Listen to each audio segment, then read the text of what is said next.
The night that changed everything didn't begin with fire or shouting or danger you could see coming. It began with a sound no rancher ever wants to hear. A violent metal slam against wood, sharp enough to cut through sleep and send my heart punching against my ribs. Laura gasped behind me.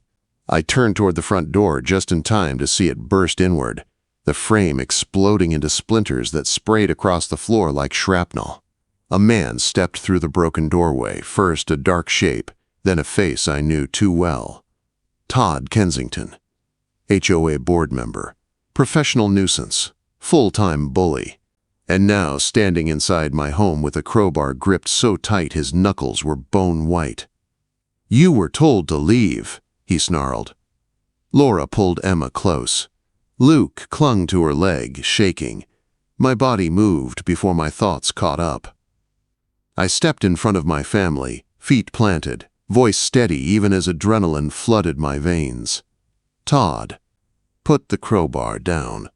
He didn't. He lunged. Time didn't slow for me the way people say it does during danger. No, it sped up. Everything blurred. I drew my pistol and fired a single shot.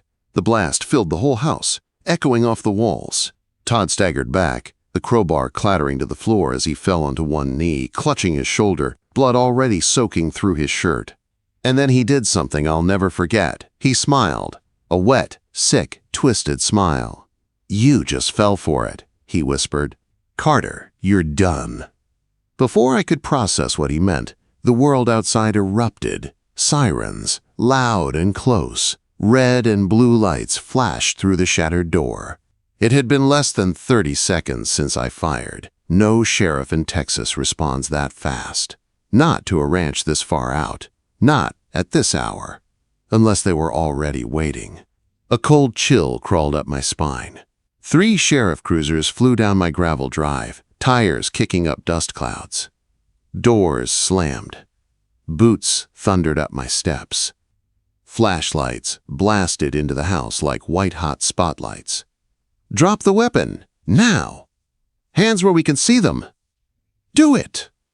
I lowered the gun and lifted my hands, palms open. "He was protecting us!" Laura screamed. "He saved us, No one listened. Cold handcuffs tightened around my wrists. Metal bit into my skin. My kids were crying, calling my name, reaching for me.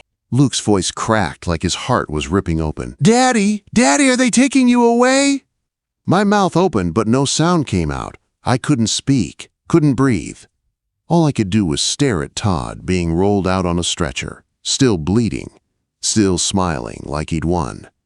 As the cruiser door shut and we rolled down the long Texas drive, I felt a truth settle deep into my bones. Heavy, cold, terrifying. This wasn't an accident. This wasn't a break-in. This wasn't even a crazed HOA member losing his mind. This was a setup. The first shot in a war won, never wanted. To understand that war, you have to understand why we moved out here in the first place. Why we wanted this ranch. Why peace meant everything to us. You have to go back with me. Back to the days when life was simple, when we believed nothing could touch us out here. When we were wrong without knowing it. I still remember the first time we drove up that long dirt road, windows down, Texas sun warm on our faces. The cedar trees smelled sweet in the air. Laura leaned forward in the seat, eyes glowing like they used to when we were younger. The kids pressed their faces to the windows, pointing at every horse, every cow, every wildflower like the whole world was new. The realtor was an older man with a bolo tie, and the soft peppermint smell old-timers carry around like tradition. He didn't oversell anything. He just leaned on a fence post and said, "Land like this lets you breathe." He wasn't lying. The house wasn't fancy. White paint peeling, a red tin roof that sang when the wind blew, a porch wide enough for coffee, rocking chairs, and watching storms miles away. Laura stepped onto that porch like she'd known it her whole life. "I can see the kids growing up here," she whispered. "I saw it too. We signed the papers that same afternoon. No second thoughts, no hesitation. And for a long while, life was everything we dreamed about. Pecan pie cooling on Sunday afternoons. Fireflies blinking across the yard. Kids laughing while the sky turned gold. Nights so quiet you could hear the pasture grass whisper when the breeze passed through. I'd wake before sunrise, barefoot, coffee in hand, breathing in the crisp scent of cedar and dirt. Daisy the mare would call softly from the fence. The kids would race through the yard, the sound of their joy carried clear across the fields. We had peace. Real peace. If I'd known what was coming, the letters, the threats, the trespassing, the stalking, the lies, the fire, the bulldozer, the gunshots, maybe I would have held on to those quiet days a little tighter. Maybe I would have taken more porch pictures. Maybe I would have memorized Laura's laugh more closely. Maybe I would have known that peace never stays long when greed has its eyes on your land. The first sign of trouble wasn't dramatic. Not flames, not violence, not screaming. It was a plain white envelope, thin, crooked in the mailbox, no return address. Inside, you are in violation of HOA Code 12. Remove all livestock within 14 days.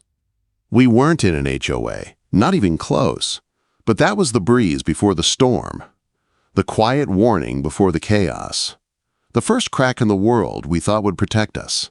And soon, that crack would become a fracture, and that fracture would become war.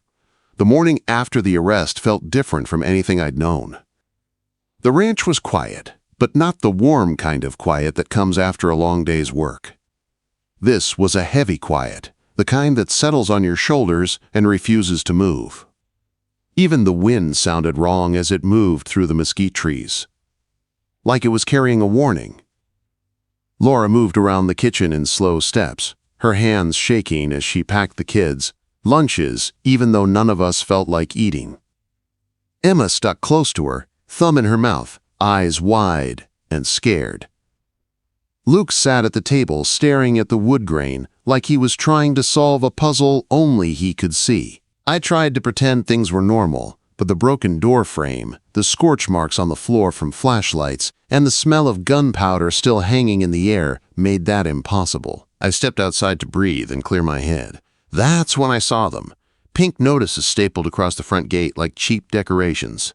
Bright, angry, and loud against the morning light. Final warning. Structure violation. Fines due. Immediate compliance required. My full name printed across every sheet. I ripped them down and threw them into the trash barrel. Behind me, I heard the porch creak. Luke stood there in his pajamas, face pale. Dad, are we in trouble? That innocent question hit harder than the night before. My voice came out steady, even though inside I felt split wide open. No, buddy, we're not in trouble. Someone else is. Later that morning, Derek, the lawyer my buddy from church recommended, arrived with files tucked under his arm. He didn't even sit before dropping them onto the kitchen table. Jack, he said, running a hand through his hair, someone's building a case against you. Not legally, strategically. He spread the papers out. Letters, fake fines, bogus codes, claims about livestock, structures that didn't exist, threats written to look official. A whole maze of lies designed to bury us. Laura pressed a hand against her mouth, her voice shaking. Why would anyone do all this? Quote. Derek looked out the window toward the wide stretch of our pasture. He tapped a section on a survey map. Because your land sits right in the middle of a development expansion, he said, and your ranch blocks a multi-million-dollar project. They can't buy you out, so they're trying to force you out. The room felt smaller after he said that. The walls seemed to lean in. Even the kids sensed it. Emma crawled into Laura's lap, holding on tight. I had no words, only a slow burn rising inside me. That night, after we put the kids to bed, I walked the property with Max, our old shepherd. The air had that crisp night chill Texas gets before the seasons change, but something felt off. Max felt it too. His tail stayed low, ears pointed forward. Every few steps he'd stop, sniff, and growl at shadows that shouldn't have been there. On the north fence line I saw footprints. Not ours. Heavy boot prints. Fresh. Someone had been on our land again. I didn't sleep, not a wink. Old instincts from my military days clawed their way back to the surface. By morning, I was already on the phone with Mike, a man who had been through enough with me to understand danger without needing the whole story. "I need eyes on my property," I said. Mike didn't ask questions. He never did. By noon the next day, a small brown package arrived at our door. Inside were 3 compact thermal sensors, the kind built to watch perimeters in deserts far harsher than my ranch. "Hide them high," Mike told me over the phone. "Civilians look down, professionals look up." That night, as the sky turned a deep violet, I climbed trees and tucked each sensor into place. Laura watched me from the kitchen window, arms crossed, face tight with worry but also something else, resolve. The next morning, I found something on my phone that made my stomach twist. A text from a blocked number. "You've been warned. No threats. No explanation." Just a message cold enough to freeze bone. I showed it to Derek. He studied it for a long moment. "This isn't backing off," he said quietly. "This is them waiting, planning." Laura was folding laundry nearby. I saw her hands go still when she heard him. That night, as we tucked the kids into bed, Emma whispered, "Daddy, is someone coming again?" I squeezed her hand. "Not tonight, sweetheart. You're safe." But safety felt thin, fragile, like a fence built from paper. When the house finally fell quiet, Laura and I sat on the edge of our bed. The old wooden floor creaked beneath us. She leaned into me, whispering, "Do you remember when the loudest thing at night was that old owl in the oak tree?" I nodded. Her voice broke. "Do you think we'll ever have that again?" I didn't know the answer, but I told her we would. Sometime after midnight, I woke with a jolt. No sound, no lights, just a feeling, a shift in the air, a pressure in my chest that old soldiers know too well. I walked to the coat closet and rested my hand on the rifle inside. Max lifted his head and stared down the hallway, ears raised. Something was coming. And it wasn't the HOA. The 6th night should have been quiet. The kind of quiet we used to love.